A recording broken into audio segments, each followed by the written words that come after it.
I had 3 minutes to stop a murder, and only one way to do it: kiss the man I came here to save. The Grand Hyatt ballroom glittered like a jewel box, all crystal chandeliers and imported roses, but I could smell the rot underneath. 300 guests, 50 security guards, a dozen hidden assassins, and one poison bottle of Chateau Margaux waiting on the service table, marked with a red ribbon only I knew to look for. Kang Junhyuk stood at the altar in a Tom Ford tuxedo that probably cost more than my life was worth. The alpha of Seoul's underworld. The man they called untouchable. Cold. Controlled. Dangerous in ways that made even other alphas step back. And he had no idea he was about to die. The USB drive burned against my ribs, hidden in the inner pocket of my borrowed suit. Evidence. Recordings. Bank transfers. Proof that his bride's family had orchestrated everything. The courtship, the proposal, the peace treaty that ended 3 years of bloodshed.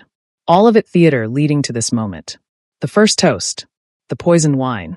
A very public, very fatal heart attack. I'd spent 10 years as a fixer in Seoul's underworld. 10 years being invisible, disposable.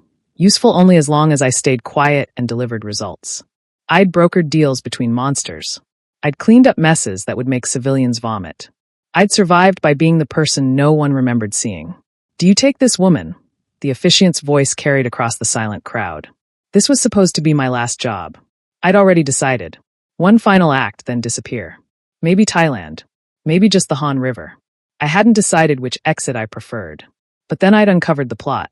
A dying informant, bleeding out in a Gangnam alley, had whispered the truth with his last breath. The wedding. The wine. They're going to kill him.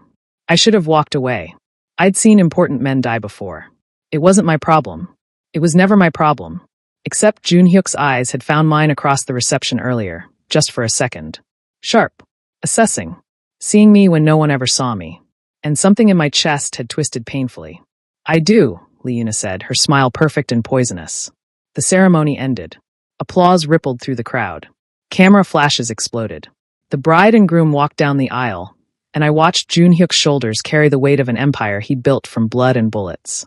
He looked like a king preparing for execution, not marriage. Because he was. My Omega instincts screamed at me, danger, alpha, run, but I'd stopped listening to survival instincts years ago. They'd never kept me alive, only made me afraid. The reception began. Waiters circulated with champagne. The poisoned wine was being wheeled toward the head table on a silver cart. 2 minutes now. Maybe less. I could leave. Slip out the service entrance. Let Seoul's underworld sort itself out the way it always did. Violently. Messily. Without me. But I'd already made my choice the moment I looked into those cold, intelligent eyes and thought, he doesn't deserve to die like this. Betrayed. Blindsided. Alone. This was my last job. My last choice. My last chance to do something that mattered. So I walked through the crowd of Korea's most dangerous men, and I did the unthinkable. Before I tell you what happens next, subscribe to Starry-Eyed Lovers, and tell me where you're watching from.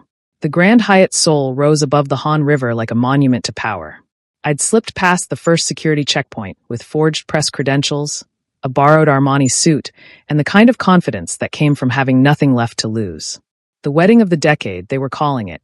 Korea's most eligible alpha bachelor finally settling down. A love story for the ages. They had no idea they were attending a funeral.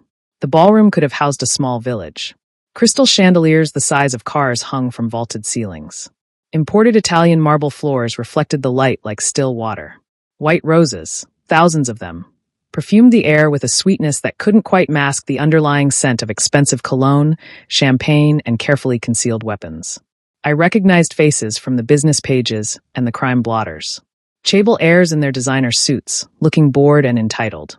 Politicians whose campaigns had been funded with blood money, smiling for cameras.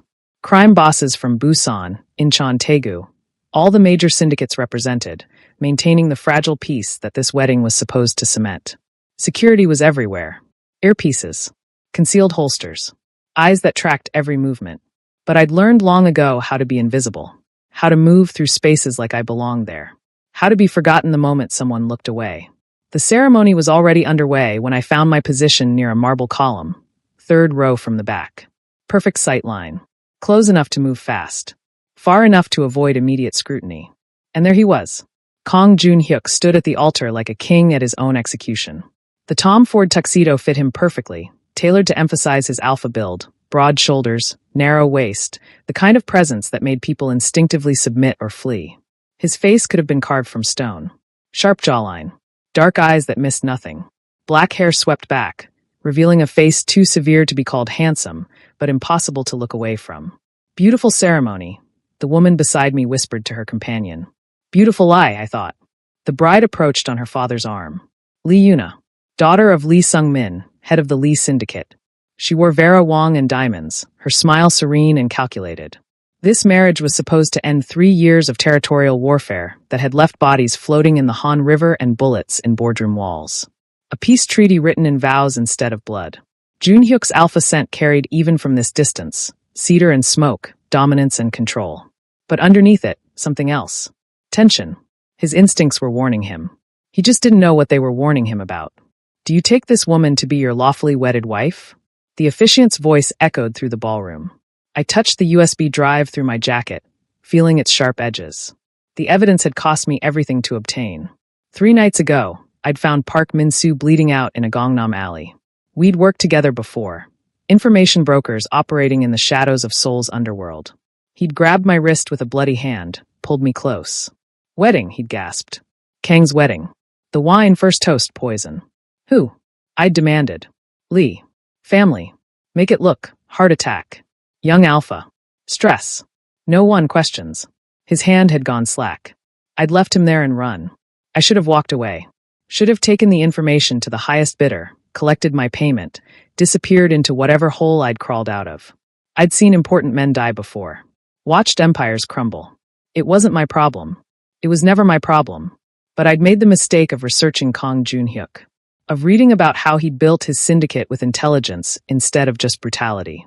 How he protected the people in his territory. How he'd refused to traffic in the things that destroyed lives, drugs, people, desperation. In Seoul's underworld, that made him almost noble. Almost good. I do, Junhyuk said, his voice carrying no emotion. The ceremony continued. Traditional vows mixed with modern sensibilities. The press took photos. Politicians applauded on cue. And Lee Yuna smiled like she'd already won. Then Junhyuk's eyes swept the crowd, that alpha instinct seeking the source of his unease. His gaze passed over me once. Returned. Locked. For 1 second. Maybe less.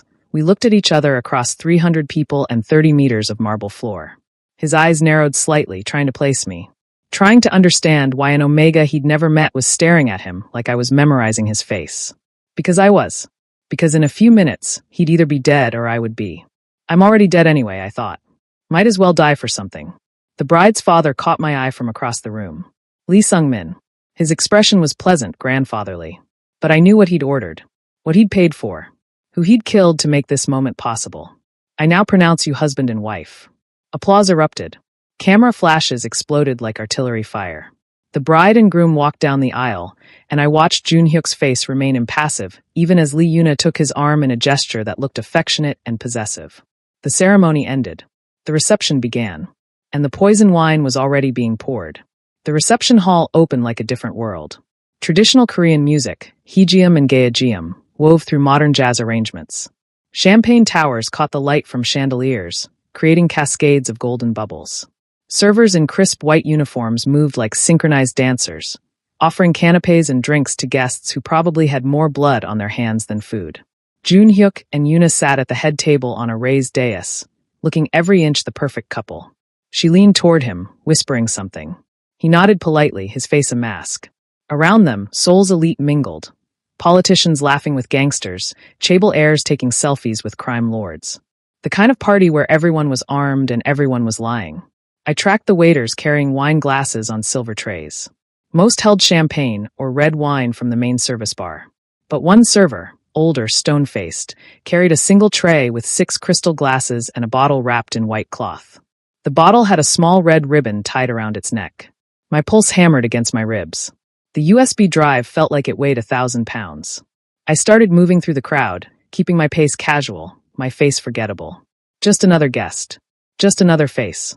Security guards lined the walls, but none of them stopped me. I'd dressed right, moved right, belonged right. It was a talent I'd cultivated over a decade, the art of being nobody. My Omega instincts screamed warnings. Danger. Alpha territory. Predators everywhere. Run. I ignored them. I'd ignored survival instincts for so long they'd become background noise. Lee Sung-min rose from his seat at the family table, champagne glass in hand. The room quieted gradually, conversations dying like ripples on water. He smiled broadly, the picture of a proud father. "Honored guests," he began, his voice carrying. "Today we celebrate not just a wedding, but a new beginning for Seoul." The server with the red ribbon bottle approached the head table. Started pouring into the crystal glasses in front of Jun-hyuk and Yuna. 60 seconds. Maybe less. For too long, our families have been divided by old grievances, old wounds. I pushed past a group of businessmen. 40 seconds. But today we come together. We choose peace. The server finished pouring. Step back. Jun-hyuk's hand moved toward his glass. 30 seconds. So please join me in raising a toast. Forgive me. This is the only way. I broke into a run. Security noticed. I saw them move in my peripheral vision, but I was faster, desperate, committed. I vaulted onto the dais in one movement, years of running from danger translating into explosive speed. Jun-hyuk's head turned toward me, his alpha instincts flaring. His eyes widened fractionally, the only surprise I'd see on his face. I grabbed his face with both hands and kissed him. Not gentle, not tentative, deep and desperate and deliberate, my lips crushing against his, my fingers tangling in his perfectly styled hair. His alpha scent exploded around me, cedar and smoke and sudden shocked arousal. The ballroom erupted. Gasps, shouts, camera flashes like artillery fire. I heard Yuna scream, high and piercing. Security was rushing forward, hands reaching for weapons. But Jun-hyuk didn't push me away. Before I tell you what happens next, subscribe to Starry-Eyed Lovers, and tell me where you're watching from. His body went rigid with shock, then his alpha instincts took over. Danger, Omega, protect mine. His hand came up, gripping the back of my neck, and for one wild second he kissed me back. I broke away just enough to whisper against his lips, my breath mixing with his. The wine. Poisoned. Don't drink it. His eyes flashed gold, pure alpha response, and I pressed the USB drive into his palm. Evidence. Lee family. They're going to kill you. Who are you? His voice was rough, dangerous. Someone who doesn't want to watch you die. His other hand shot out, gripping my wrist, not to hurt, but to anchor. To hold. His alpha senses were processing everything at inhuman speed. The omega scent of my fear. The desperation in my kiss. The truth in my words. The poison. I watched his nostrils flare as he caught it. A scent that didn't belong. Death in a wine glass. Security reached the dais. Hands grabbed my shoulders, trying to pull me away. But Jun-hyuk's grip on my wrist tightened. Nobody moves. 2 words. Quiet. Absolute. The entire ballroom froze. His voice carried an alpha command that made even other alphas stop in their tracks. The security guard's hands loosened on my shoulders, but didn't release me. 300 guests stood paralyzed, watching. Jun-hyuk rose slowly from his chair, pulling me up with him. His eyes had gone completely gold now, his alpha fully present. He looked at the wine glass, then at Lee Sung-min, whose face had gone carefully blank. Everyone stays exactly where they are, Jun-hyuk said, his voice carrying to every corner of the room. No one leaves. No one makes a call. No one moves. His thumb pressed against the pulse point on my wrist, checking my heartbeat, reading my fear. Min-ho, he called, never taking his eyes off me. A man in a black suit appeared at his shoulder. Boss. Lock it down. Now. Yes, sir. Jun-hyuk's gaze finally released mine, sweeping across the frozen crowd. When he looked back, his expression was unreadable except for his eyes. Still gold, still dangerous, still fixed on me like I was prey he couldn't decide whether to kill or keep. I'd just kissed the most dangerous alpha in Seoul. At his wedding. In front of everyone. And he was still holding on to me. The doors slammed shut with the finality of a coffin lid. Min-ho moved with military precision, gesturing to security guards positioned at every exit. I heard locks engaging, heavy mechanical clicks that echoed through the suddenly silent ballroom. Phones, Min-ho announced, his voice cutting through the stunned quiet. Everyone. Now. Servers appeared with silver trays, moving between tables. 300 guests, politicians, businessmen, crime lords, reluctantly surrendered their devices. A few protested. Min-ho's hand moved to his holster.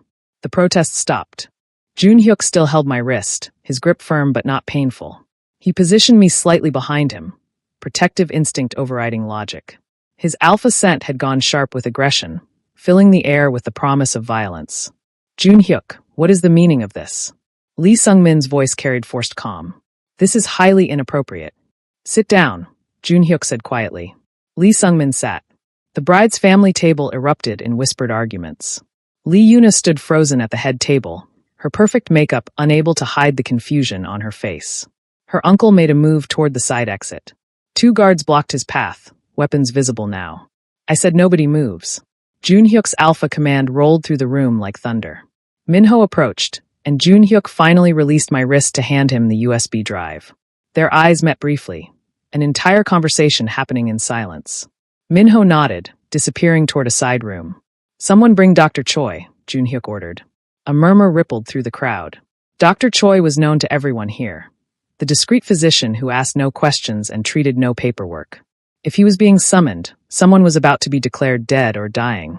An older man in wire-rimmed glasses emerged from the crowd, medical bag already in hand. Kong SSI. Test the wine. Jun-hyuk gestured to the crystal glass still sitting on the head table. All of it. Everything from that bottle. Dr. Choi's expression didn't change, but I saw his hand tighten on his bag. He approached the head table, extracted testing equipment with practiced efficiency. The crowd watched in absolute silence. Jun-hyuk, this is absurd, Lee Sung-min said, attempting a laugh that died in his throat. You're embarrassing yourself over some Omega's delusion. Be very careful what you say next.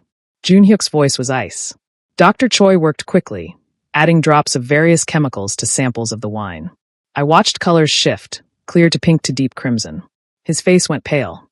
Cyanide compound, he announced, his voice tight. Modified to be undetectable by standard autopsy tests. Designed to mimic cardiac arrest in alphas specifically. Fatal within minutes of consumption. The ballroom exploded. Shouts. Accusations. Chair scraping. Lee Sung-min was on his feet, hands raised.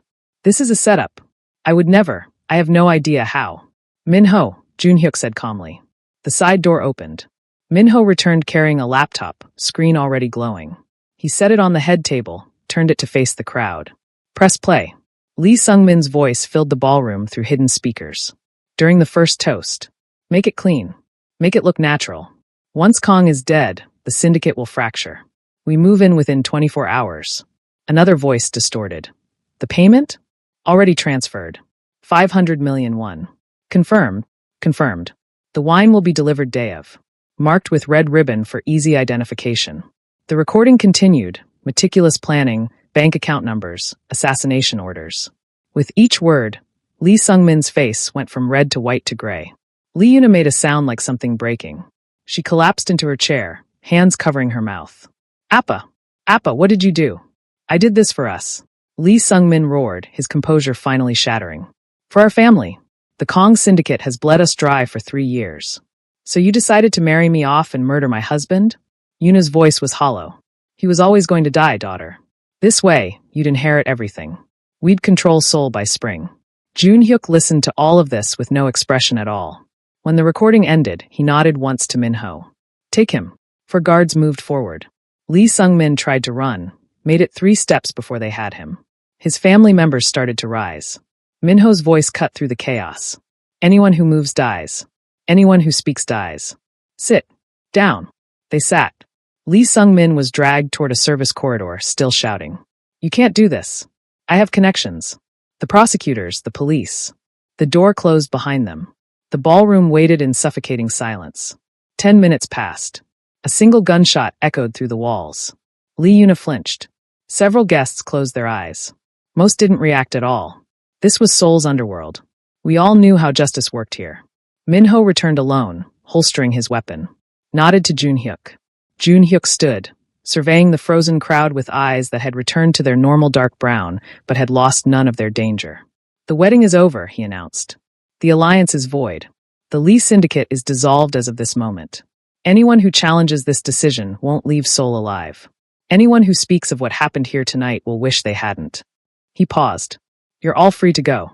Your phones will be returned at the exits. Enjoy the rest of your evening. The doors unlocked with hollow clicks. Nobody moved immediately. Then, slowly, 300 guests began filing out in stunned silence. The bride's family remained seated, trapped, leaderless, uncertain. Yuna stared at nothing, her wedding dress a white flag of surrender. In the chaos of movement and whispered conversations, I saw my chance. slipped away from Junhyuk's side, moved against the flow of bodies toward the service exit. My heart hammered. Almost there. Almost free. I pushed through the service door into a stark corridor of concrete and fluorescent lights. Broke into a run. A hand grabbed my shoulder, spinning me around. Minho looked at me with flat, professional eyes. Boss wants to see you. Now. I'd saved his life. Now I had to face him. And I knew how this ended for people who knew too much. Minho escorted me through corridors that grew progressively more expensive, marble to hardwood to carpet so thick my footsteps made no sound. We took a private elevator to the top floor. The doors opened directly into an office that looked like it belonged in a different world. Floor-to-ceiling windows overlooked Seoul, the Han River cutting through the city like a dark ribbon. The skyline glittered with a million lights, beautiful and cold. The office itself was minimalist, dark wood leather furniture, everything precisely placed. No clutter. No warmth. Just controlled, calculated power. Junhyuk stood with his back to me, looking out at the city he controlled. He'd removed his jacket, rolled up his shirt sleeves.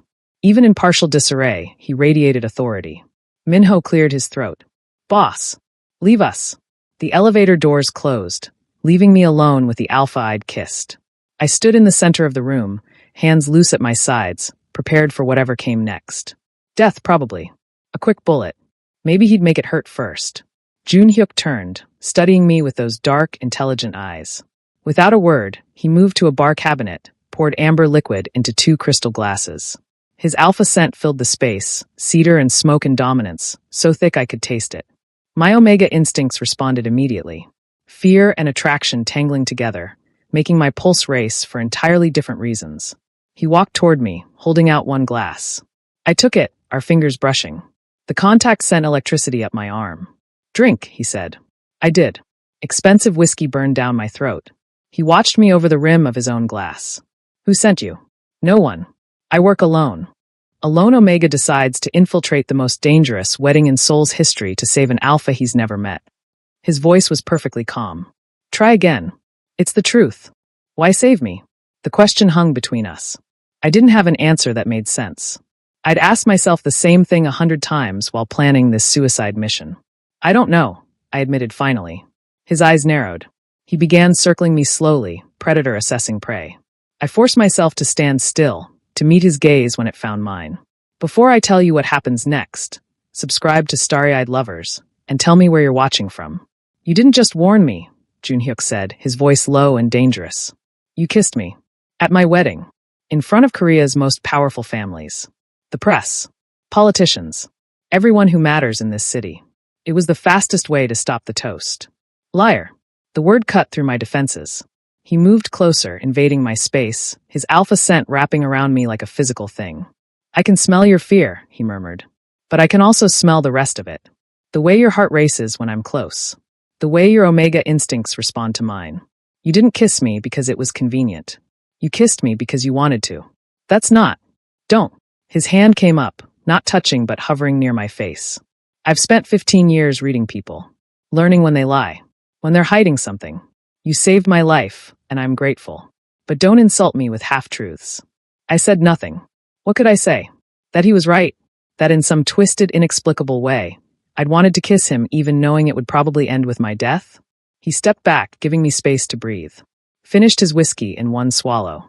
What's your name? Han Seojin. Well, Han Seojin. He set his glass down with precise care. You kissed me at my wedding.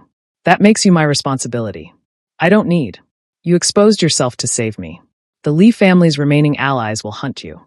The press will find your face within hours. Every news outlet in Korea will be running that photo by morning. You've made yourself a target. The truth of it settled over me like ice water. I'd been so focused on stopping the assassination, I hadn't thought about after. Hadn't considered that kissing the alpha of Seoul's underworld in front of cameras would mark me forever. You'll stay here, Junhyuk continued, his tone leaving no room for argument. Under my protection, until I decide what to do with you. You're making me a prisoner. I'm keeping you alive. His eyes locked with mine. Would you prefer I let you walk out of here? See how long you last. I had no answer. He was right. I'd painted a target on my own back the moment my lips touched his. Minho will show you to a guest room. Don't try to leave. The building is secure, and my people have orders to stop you. Gently if possible. But they will stop you. The elevator arrived. Minho led me down another corridor to a door that opened onto luxury, king-sized bed, marble bathroom, windows that probably cost more than everything I'd ever owned. Get some rest, Minho said. You're safe here. The door closed. I heard the lock engage from outside. I sat on the bed, expensive sheets soft beneath my hands, and stared at nothing. I'd entered his world to save him. Now I couldn't leave. 3 days passed in a strange kind of limbo. The penthouse became my gilded cage, vast, luxurious, and completely inescapable. Junhyuk gave me freedom within its boundaries. No locked doors except the elevator that required his fingerprint to activate. No guards watching my every move. But the invisible leash remained. He worked from home, which meant I was never truly alone. His home office door stayed open, and I felt his presence like a constant pressure against my skin. Alpha awareness, tracking my movements even when he appeared focused on documents and phone calls conducted in low, authoritative tones. We ate meals together. Silent affairs at the dining table overlooking Seoul. He'd emerge from his office at precise times, gesture for me to join him, and we'd share expertly prepared food delivered by staff who never looked me in the eye. The silence felt charged, electric. Every clink of chopsticks, every shift in position, hyper-aware of each other's presence. I noticed he never touched me. Not even accidentally. He'd hand me things with careful spacing, move around me with precise distance. But his eyes tracked every movement I made, watching me cross rooms, observing when I stood at the windows, noting when I ate and when I barely touched my food. The alpha was restraining himself. I could see it in the tension in his shoulders, the way his hands would flex and then still. Something in him wanted to reach out, to claim, to possess. But he held back with iron control. On the third evening, I found him on the balcony, tie loosened, sleeves rolled up. Seoul spread below us like a circuit board of lights. The air was cold enough to sting. He didn't turn when I approached, but his posture shifted, acknowledging my presence. Why haven't you killed me? I asked. The explosion hit at dawn. I woke to the sound of shattering glass and Junhyuk's alpha roar, primal, commanding, dangerous. The penthouse shook. Alarms shrieked. I rolled out of bed as another blast rocked the building, this one closer. Seojin. Junhyuk's voice carried from somewhere in the penthouse. Stay down. I stayed exactly where I was for approximately 3 seconds before stumbling into the hallway. Smoke poured through the ventilation.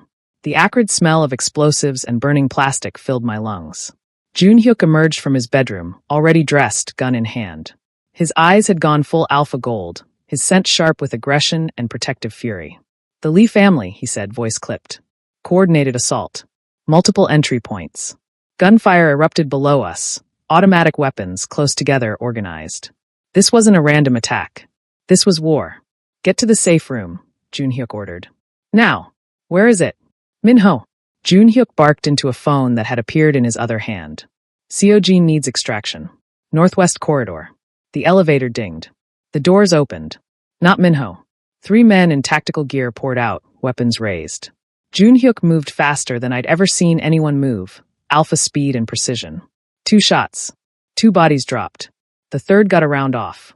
Junhyuk twisted, the bullet missing by centimeters, and put him down with ruthless efficiency. I'd never seen him like this.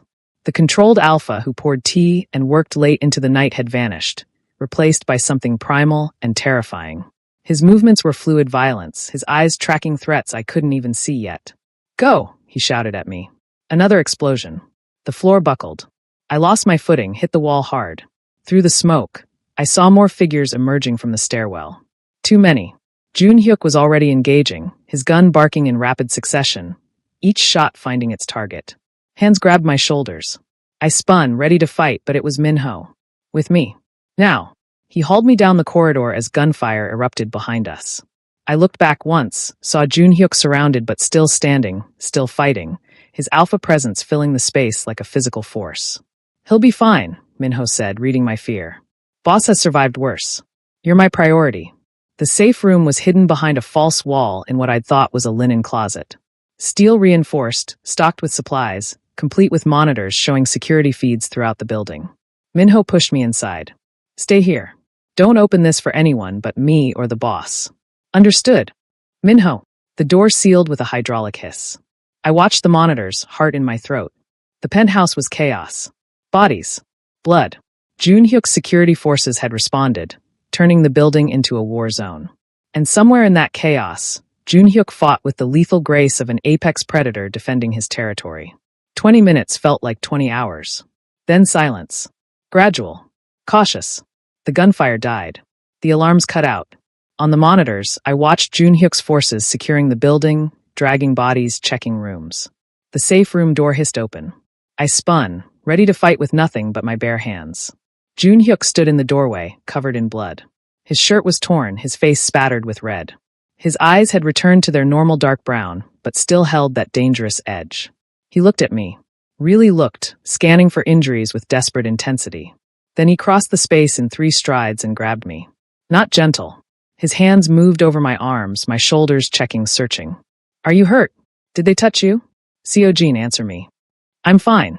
My voice came out steadier than I felt. I'm not hurt. You could have been killed. His voice shook. The first time I'd heard Kang Junhyuk sound anything less than completely controlled. If Minho had been 30 seconds slower. But he wasn't. I'm fine. I'm here. His hands stilled on my shoulders, gripped tight enough to bruise. So could you. That's why I'm still here. The words hung between us. His eyes widened fractionally as understanding hit. You stayed to protect me, he said quietly. Did you think it was just about survival? Something raw and unguarded flashed across his face before his usual control reasserted itself. He released me, stepped back, but his eyes never left mine. Boss. Minho appeared in the doorway. War Council in 10. We need to plan our response. The war room filled quickly. Minho, 3 other lieutenants whose names I didn't know, all of them radiating controlled violence. Maps of Seoul spread across the table. Photographs of Lee family associates. Lists of assets and territories. The Omega should be moved to a secure location, one of the lieutenants said, not looking at me. Outside Seoul. Maybe even out of the country. They'll come for him to get to you. No, Junhyuk said flatly. Boss, with respect. He stays with me. Then he's a liability. The lieutenant's voice was careful but firm. A target they can use against you. I'd spent 10 years being invisible, letting others make decisions about my life and safety. Something in me snapped. I know their networks, I said. Every head turned toward me. I worked as a fixer. I know who they use for weapons, for safe houses, for communications. I know their patterns, their contacts, their backup plans. I met Junhyuk's eyes. I can help. The room went silent. Junhyuk studied me with that unnerving intensity. You don't have to. I know. I'm choosing to. For the first time, I was choosing to fight instead of just survive. The difference felt enormous. His lips quirked, almost a smile. Then let's work. The planning session ran for hours. I provided information I'd collected over years of operating in Seoul's underworld. Names. Locations. Connections I'd cataloged without even meaning to. Junhyuk's lieutenants stopped looking at me like a liability and started looking at me like an asset. By the time we finished, the sun was setting. The others left to execute their assignments. Junhyuk and I remained, surrounded by maps and empty coffee cups. If you want to leave, I'll arrange it, he said quietly. Safe passage out of Korea. New identity. Money. You could start over, far from all of this. I should have said yes. Should have taken the escape he was offering. And missed the fun? I said instead. Not a chance. He looked at me for a long moment. Then he smiled, a real smile, the first I'd seen from him. It transformed his face, made him look younger, almost vulnerable. I'm glad. I'd stopped being his prisoner. Now I was choosing to be his ally. But as I watched him smile, felt the warmth in my chest, I realized the truth. I wanted to be something more. You're more useful alive. I know too much. Yes. He turned to face me, leaning against the railing with deceptive casualness. Which is why you're here, not at the bottom of the Han River.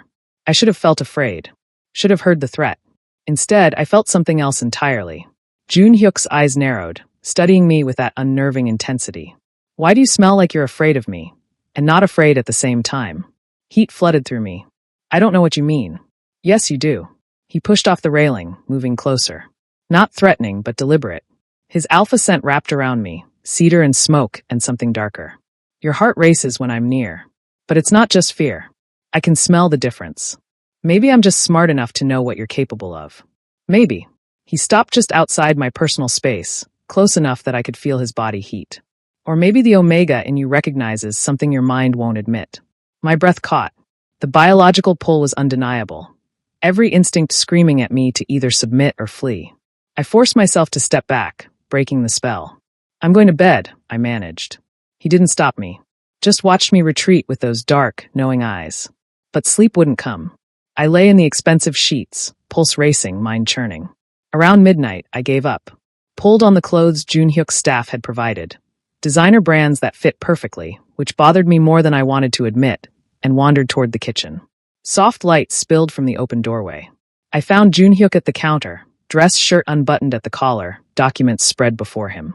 A cup of tea steamed at his elbow. Can't sleep either? He asked without looking up. Seems to be going around. He gestured to the tea kettle. Help yourself. I poured chamomile, leaned against the opposite counter. We stood in companionable silence for a moment, just the rustle of papers and the hum of the city below. You work too much, I observed. So I'm told. He signed something with a flourish. Minho says I'm going to have a heart attack by 40. Would be ironic. Survive an assassination attempt only to die from stress. His lips quirked, not quite a smile, but close. How did someone like you survive this long? The question caught me off guard. What do you mean? The underworld doesn't forgive weakness. Doesn't protect the vulnerable. Yet you're an unbonded Omega who worked as a fixer for 10 years. He finally looked up, genuine curiosity in his eyes. How? I sipped my tea, considering whether to answer honestly. By being invisible. By making myself so useful that people forgot to see me as prey. By never staying in one place long enough to be claimed or killed. That's not surviving. That's just postponing death. The observation hit harder than it should have. Maybe. But it worked. Until me. Until you. I met his gaze. You're the first person who's ever really looked at me. Not through me. Not past me. At me. Something shifted in his expression. The alpha restraint cracked, just for a second, revealing raw want underneath. He moved around the counter, not fast, but inevitable. Stopped close enough that I had to tilt my head back to maintain eye contact. Seojin. My name on his lips sent shivers down my spine. His hand lifted, reaching for my face. I held my breath. Before I tell you what happens next, subscribe to Starry-Eyed Lovers, and tell me where you're watching from. His fingers stopped millimeters from my skin. Hovered there, trembling slightly with the effort of holding back. Then dropped. I won't mark you without permission, he said, voice rough. But staying this close is dangerous. Dangerous for who? Both of us. He stepped back, putting necessary distance between us. You should sleep. Junhyuk. Good night, Seojin. Dismissed. I returned to my room, closed the door, pressed my back against it. My heart hammered against my ribs. My skin felt too tight. The Omega in me was screaming, wanting, needing, demanding. I climbed back into bed, knowing sleep wouldn't come any easier now. Stared at the ceiling and tried to process what just happened. What almost happened? The Alpha wouldn't claim me. And I didn't know if I wanted him to, or feared it. The operation went down in Gangnam, in a building the Lee family used as a front for their remaining operations. 3 teams. Coordinated strikes. I fed them intelligence from the van, watching security feeds, tracking movements, guiding Junhyuk's people through blind spots I'd memorized from years of similar jobs. East corridor clear. I said into the comm, 2 guards stationed at the north stairwell. Armed. Minho's voice crackled back. Copy. Moving. Junhyuk led the primary team. I watched him on the monitors, efficient, lethal, completely in control. His team moved like extensions of his will, taking down resistance with minimal casualties. It should have been clean. Should have been over in 15 minutes. Then someone triggered an alarm I hadn't known existed. Seojin, we need another exit route. Junhyuk's voice came through urgent. They've sealed the primary extraction point. I pulled up building schematics, traced alternative routes. Service elevator, west side. Takes you straight to the parking garage. On it. I should have stayed in the van. Should have let them handle it. But through the cameras, I saw Lee family reinforcements flooding the building. Saw Junhyuk's team getting boxed in. I grabbed the spare weapon Minho had left, just in case, and ran. The parking garage was chaos. Gunfire echoed off concrete. I came in from the side, saw 3 of Lee's men flanking Junhyuk's position. They hadn't seen me yet. I fired. Not to kill, but to distract. It worked. One turned, got off a shot. Something hot and sharp tore through my side. Then Junhyuk was there, moving with that terrifying alpha speed. The 3 men dropped. The rest of Lee's forces scattered or surrendered. It was over. I pressed my hand to my side. It came away red. Seojin. Junhyuk's voice had gone low and dangerous. He crossed to me in 3 strides, his eyes flashing gold. You're bleeding. It's not that bad. His hands were already on me, examining the wound with shaking fingers. The alpha scent rolling off him was pure feral protectiveness, cedar and smoke and rage. "We need to get you out of here," he said, his voice barely controlled. Now, back at the penthouse, he ignored the celebrating team members, the debriefing, everything. Just carried me straight to his bathroom and set me on the counter with surprising gentleness. "Medical kit," he ordered Minho, who appeared and disappeared quickly. Junhyuk's hands shook as he cut away my bloody shirt. The wound was a graze, painful, bleeding heavily, but not life-threatening. He cleaned it with antiseptic, his jaw tight, movements precise despite the tremor. "I'm okay," I said quietly. "You're not." His voice was rough. "You could have died. But I didn't. You ran into active gunfire. What were you thinking?" He pressed gauze to the wound, harder than necessary. "You could have, I can't." He stopped, closed his eyes, took a shuddering breath. "I can't do this. Watch you in danger." "No, you could." I cut him off, gripping his wrist. "Then don't. Mark me." His eyes snapped open, meeting mine. "What? You've been holding back. I know why. You wanted consent. You have it. Co. Jean, this isn't just about wanting you safe. A bond is. I know what it means." I pulled him closer, ignoring the sting in my side. "I'm choosing you. Choose me back." He stared at me, searching my face for doubt or fear. His alpha scent was overwhelming this close, protective and possessive and wanting. "This is permanent," he said carefully. "Once I mark you, there's no undoing it. You'll be bonded to me for life. You'll feel what I feel. You'll be tied to me in ways that—" "I know." I cupped his face, felt the tension in his jaw. "I've spent my whole life being temporary. Disposable. For once, I want something permanent. I want you." His control wavered. I could see it in his eyes, feel it in the way his hands tightened on my waist. "Are you sure?" His voice was barely a whisper. I pulled him close, pressed my forehead to his. I've never been more sure of anything. Something in him broke. Or maybe finally aligned. He kissed me, not desperate like that first kiss at the wedding, but deep and claiming and full of promises. His hands were everywhere, careful of my injury but possessive, mapping me like territory he'd finally earned. "The mark," I breathed against his lips. "I want it. I want everyone to know." He groaned, a sound between surrender and triumph. His mouth moved to my throat, finding the spot where neck met shoulder, where the bond would settle. His breath was hot against my skin. "Last chance," he murmured. "Say no now, or—" "Yes." His teeth sank in. The bond snapped into place like a rubber band pulled taut and suddenly released. I felt it, a rush of sensation that was his and mine and ours. His relief. His possessiveness. His overwhelming need to protect and claim and keep. And underneath it all, something I hadn't expected. Love. The alpha loved me. I gasped, my hands fisting in his shirt. The pain was there, but secondary to the feeling of completion, of something clicking into place that I hadn't known was missing. When he pulled back, his eyes were gold and satisfied. Blood marked his lips, my blood. The claiming complete. "I feel different," I managed. "You're mine now." His voice was rough with emotion. "And I'm yours." He cleaned the bite mark carefully, applied salve that would help it heal into a permanent scar. The mark of an alpha's claim. Then he lifted me, carrying me to his bed. Not the guest room I'd been using, but his. We lay together, his arms around me, careful of my injury. The bond hummed between us, contentment and possession and belonging.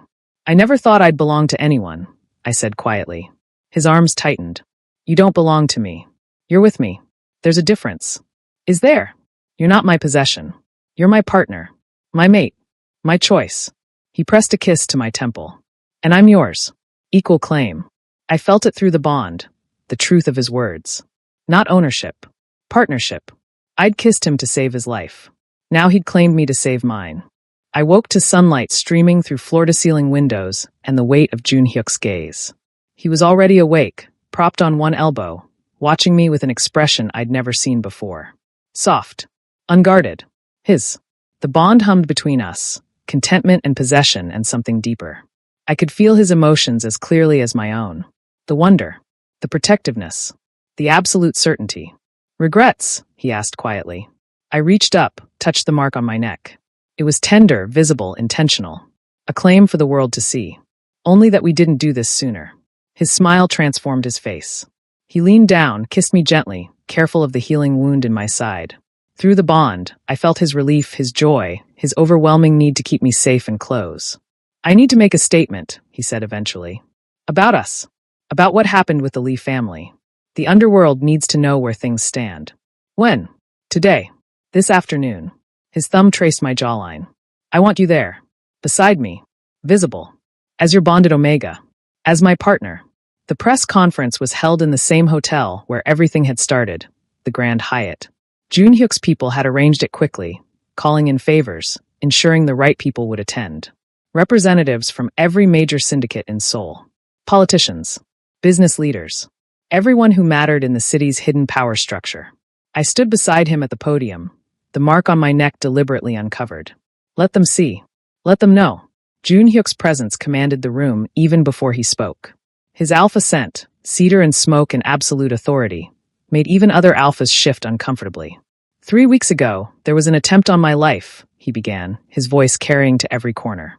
The Lee family, under the guise of a peace treaty, planned my assassination. They failed. Lee Sung-min paid for his betrayal with his life. The Lee syndicate is dissolved. Murmurs rippled through the crowd. Cameras flashed. This is Han Seo-jin. Jun Hyuk's hand found mine, fingers interlacing. My bonded mate. He exposed the plot. Saved my life. And he stands with me now as my partner in all things. The shock was palpable. A bonded pair was rare enough in the underworld. An alpha of Jun Hyuk's status bonding with an unknown Omega? Unprecedented. Let me be clear, Jun Hyuk continued, his voice dropping to something dangerous. Any threat against him is a threat against me. Any attempt to use him as leverage will be met with complete annihilation. He is under my protection, yes. But more than that, he is my equal. My choice. My mate. The message was unmistakable. Touch him, and you die. Through the bond, I felt Jun Hyuk's absolute conviction. This wasn't posturing. He would burn Seoul to the ground for me if necessary. After the statement, representatives from the remaining Lee family allies approached. One by one, they bent the knee, pledged loyalty, acknowledged Jun Hyuk's supremacy. The territorial wars were over. Peace had arrived, but on Jun Hyuk's terms. I stood beside him through all of it, no longer invisible, no longer disposable. Equal. Weeks passed. The underworld settled into its new configuration. I became Jun Hyuk's advisor officially, though my role was so much more than that. My intelligence network, contacts built over 10 years as a fixer, proved invaluable. I knew the city's hidden channels, its secret economies, its shadow players. We worked together with deadly efficiency. He handled the public face, the negotiations, the displays of power. I worked the background, gathering intelligence, predicting moves, identifying threats before they materialized. But there were quiet moments too. Like tonight, standing in the penthouse kitchen. Jun Hyuk was attempting to cook, something he claimed to know how to do, but clearly didn't. I watched him burn rice with barely concealed amusement. Stop laughing, he said without turning around. I didn't say anything. I can feel it through the bond. You're laughing at me. Maybe a little. I moved beside him, took over the cooking before he could cause actual damage. You run Seoul's underworld but can't make basic bibimbap? I have people for cooking. You have me now. Before I tell you what happens next, subscribe to Starry-Eyed Lovers, and tell me where you're watching from. His arms came around my waist from behind, careful of my now-healed injury. He rested his chin on my shoulder, and I felt his contentment through the bond. These small, domestic moments affected him as deeply as any victory.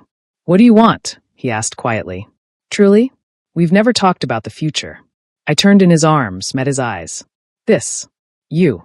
A life I chose instead of one that was chosen for me. That's all. That's everything. He kissed me, soft, unhurried, full of promises we had time to keep. 2 months after the bonding, we returned to the Grand Hyatt for a charity gala. The same ballroom where Jun Hyuk's wedding had taken place. Where I'd kissed him in front of Korea's elite and changed both our lives forever. The room had been redecorated, but I still recognized it. Still remembered standing in the crowd with a USB drive in my pocket and death on my mind. You're thinking about that day, Jun Hyuk said, reading me easily through the bond. Hard not to. Everything started here. Everything ended here too. The old version of both of us. We stood near where the head table had been, where I'd vaulted onto the dais, where his world had shattered and rebuilt itself around a kiss. You didn't just stop my death, Jun Hyuk said, pulling me close despite the watching crowd. You gave me a reason to live. Then don't waste it. His smile was warm and real in mine. I don't intend to. He kissed me in the same ballroom where I'd first kissed him. But this time, there was no desperation. No poison. No death waiting. Just two people who'd chosen each other, claiming that choice publicly and without fear. Through the bond, I felt his love, steady, absolute, permanent. Soul's underworld would remember. The alpha who destroyed empires for one omega. The kiss that saved a life and rewrote power. The bonded pair who ruled together, equal in all things. But we knew the truth. It wasn't about power. It was about choice. I'd spent years being invisible, disposable, useful only for survival. I'd kissed him expecting to die. Had saved him because I couldn't watch another person be betrayed by those meant to protect them. And he'd claimed me not because he owned me, but because he'd chosen me. Given me what no one else ever had, the freedom to choose my own life. And I'd finally chosen to live.